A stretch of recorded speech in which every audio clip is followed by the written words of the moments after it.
Here it comes. Here it comes.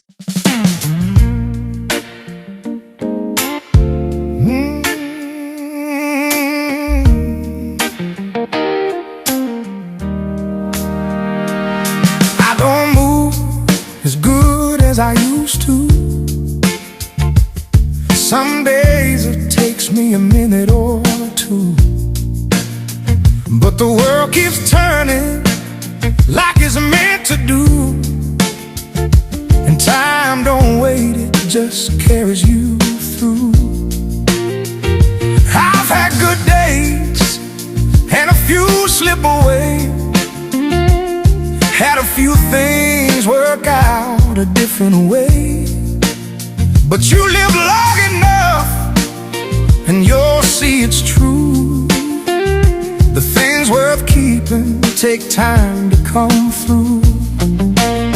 We're just passing through time like the wind through the pines, just small little pieces in a bigger design. The older I get, the more that I know there ain't nothing wrong with being another day old.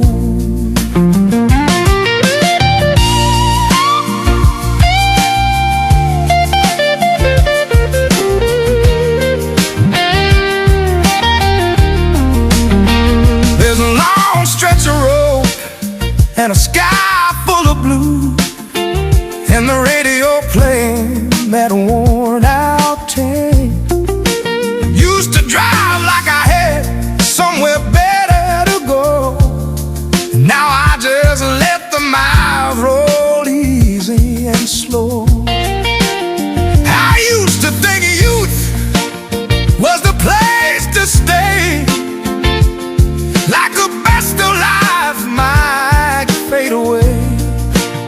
But the older I get, the more it shows. Not everyone gets the chance to grow. We're just passing through time like the wind through the pines, just small little pieces in a bigger design. The older I get, the more that I know there ain't nothing wrong with being another day old. I won't take it for granted, I won't forget my past. I'll move on forward and I'll make it last. Time don't stop and it don't rewind, but around every corner there's something to find. Yeah, we're just passing through time like a wind through the pines, just small little pieces in a bigger design. The older I get, the more that I know there ain't nothing wrong with being another day old.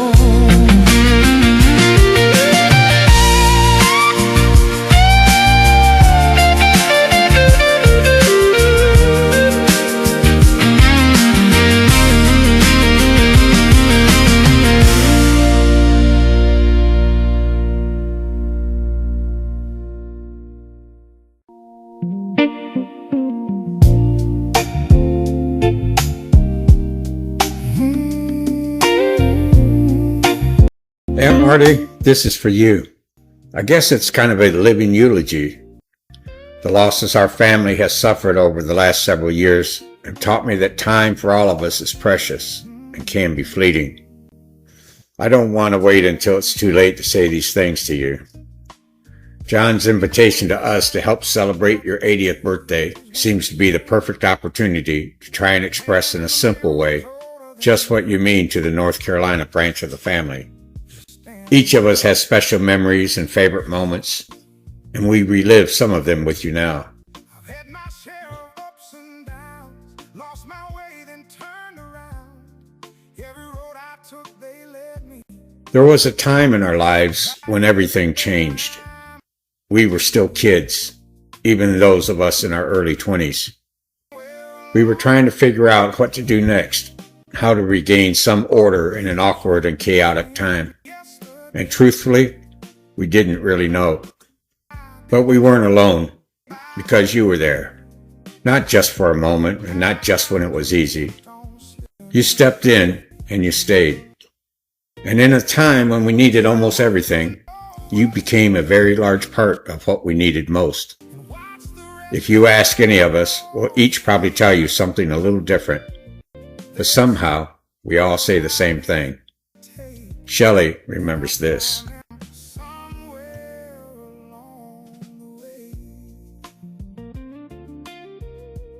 Aunt Martie, what a special day, your 80th birthday. A great time to share memories and let you know how loved and special you really are. I'm sure making so many trips to North Carolina wasn't always easy for you, but it sure did mean a lot to me. Kathy and I still talk and laugh about the time you went to bingo with us. Of course you won, and everybody in the place knew it. I can't remember how much money you won, but it really didn't matter. You were so excited just to win. Being here for Aubrey's first Easter and talking me into letting her taste a chocolate bunny. She was 4 months old, but boy did she love it. Coming down for Aubrey's college graduation and then her wedding, I still can't believe we folded all those programs and then forgot to hand them out. Or going with me to pick up Aubrey's wedding dress. Do you remember what care we took to keep it clean and wrinkle-free just so we could watch her walk down that long, dirty sidewalk? So many special memories. I could never share them all, but every single one of them matters so much. And then the bigger ones too. Not only being there for my wedding, but getting Davy and Ricky there too. We won't talk about how you did it or what they looked like when they got there. That's a story all its own. Then there was my wedding dress. I didn't even know we were going shopping that day. But to your usual way, you stepped in and gave me a day that I never thought I would have. I got to try on dresses and come home with the perfect one. Thank you, not just for the dress, but for a very special memory. Happy birthday, Aunt Martie. I love you very much. I didn't notice it day by day. The time just kept on slipping away. I've seen enough to know what stays and watch the rest all fade away. There's still some roads I've yet to take, and I'll find them somewhere along the way.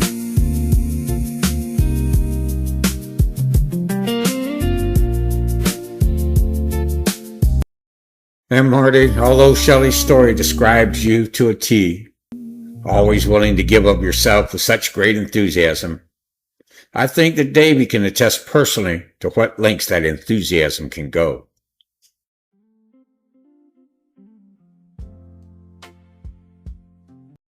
For those of you who may not remember me, I'm the lucky niece who got to spend a summer with Aunt Martie in Michigan when I was 13 years old. What I didn't know at the time, that this particular summer would give me one of the most memorable makeovers of my life. As you all know, Aunt Martie is many wonderful things. She's generous and funny and always willing to help.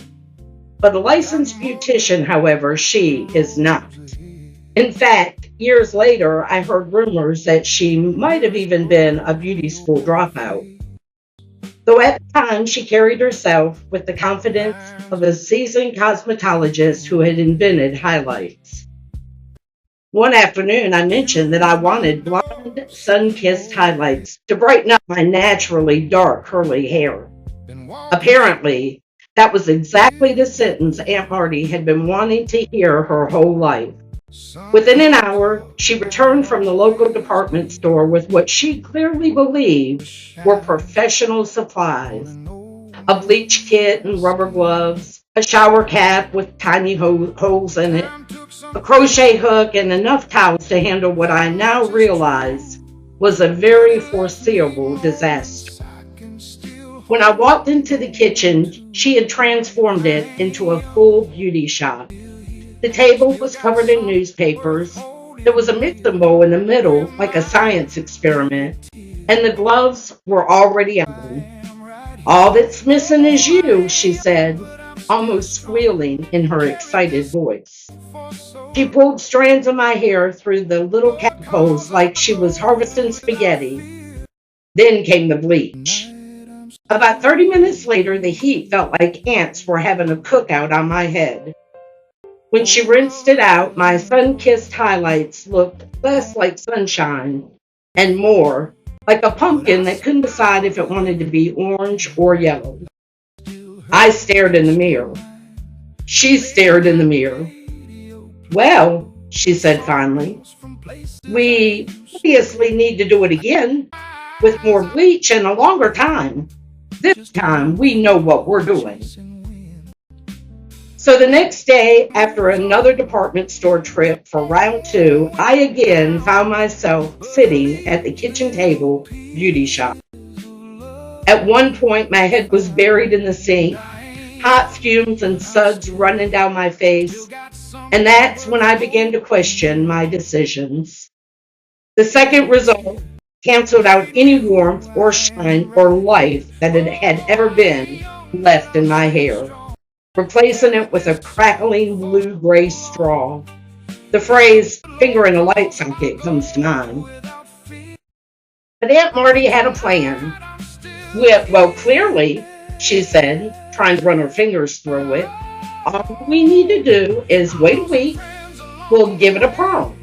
The curls will soften the color and add body to the ends. Trust me, it's going to look great. A week later, the perm's promise of softer color and smoother ends, well, was just that, a broken promise.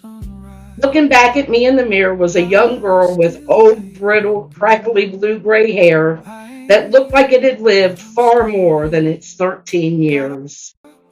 5 states, the back of a pickup truck, in the pouring rain, 2 bleachings, and a perm later, we arrived for the wedding, just as Aunt Martie had promised.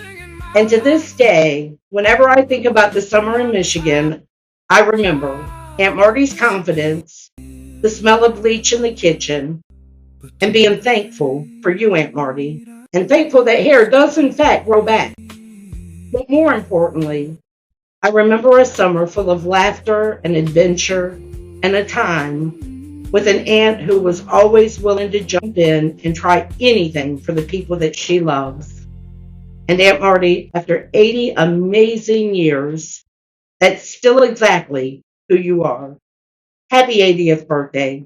We love you.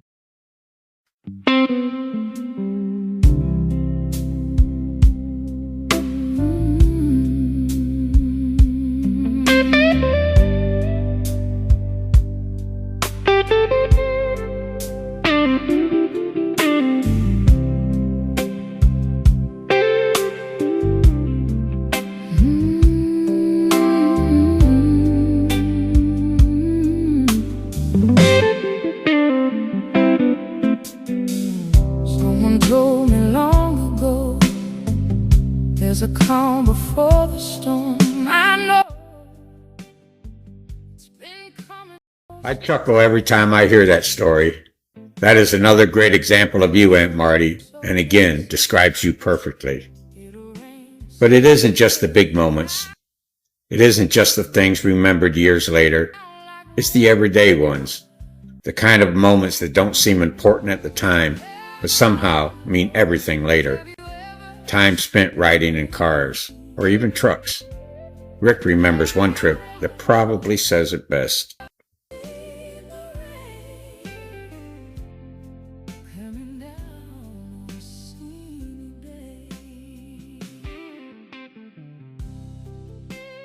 It was the summer of 1980. Baby and I were on a summer excursion to Michigan.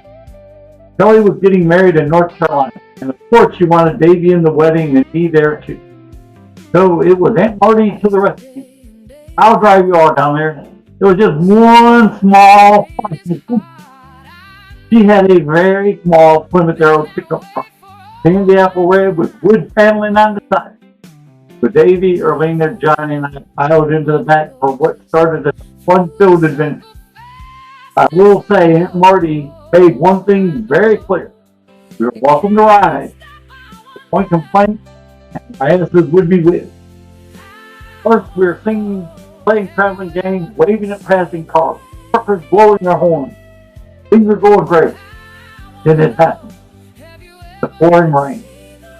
Aunt Martie had a snap-down present over the back of the truck. She snapped us in and away we went, continuing our trek south. Needless to say, that cover was less than waterproof. Buckets of rain for an hour or so. Finally, she outruns the storm and it's back to sunny skies. Right as we dried out and started enjoying the trip again, the rain catches back up. This happened about 4 times on the way there. We went hot, cold, wet to dry, sunburned and windburned, all in about 12 hours. At every stop, we'd open the tailgate and 2 inches of water would pour out. We'd wring out our clothes and keep on trucking. I will say this, there wasn't one complaint because we knew better. Aunt Martie knew what she said. I can't imagine what we looked like when we finally arrived in North Carolina, but she got us there, and that's what really mattered. Aunt Martie has always stepped up for all of us in one way or another. Love you and hope this is the best birthday ever, Aunt Martie.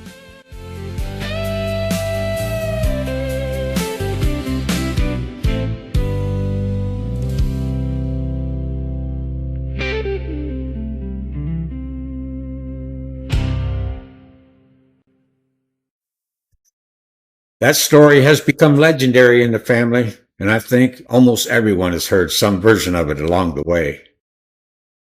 For some of us, it's not just one moment that stands out, one moment worthy of a story. It's everything rolled together. Mike put it this way.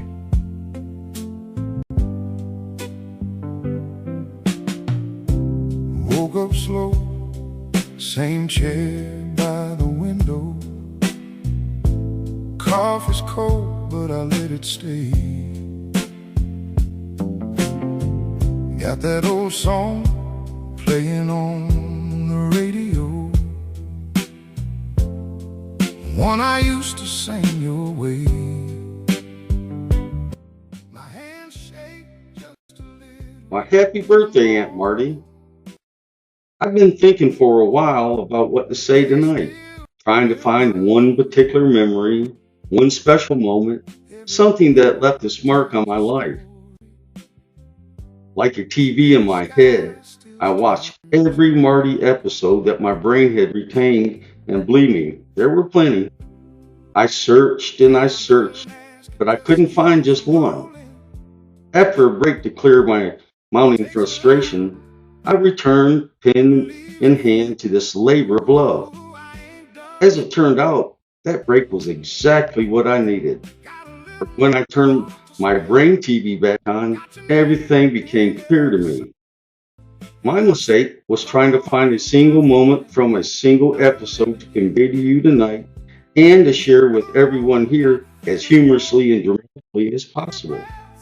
Oh, how impactful and funny this will be, I thought, when really it was all of it, every episode. A full and fantastic season.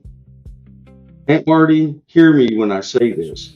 These words come straight from my heart. You did for me what you've also done for my brothers and sisters. You provided love, support, and shelter when I needed it most. You were the safe harbor that carried me through the storm until I could continue my life's journey. And I love you for that, and much more. I can only repay that debt to you in this, a promissory note guaranteeing full payment with my love and my gratitude. I also want to impart a toast. I don't know the historical origins of this toast or the first family member to utter it, but I do know that I first heard it from you many years ago. Alrighty, here's a drink to you and me, and may we never disagree. But if we do, fuck you. Here's a drink to me. Happy birthday, Aunt Martie.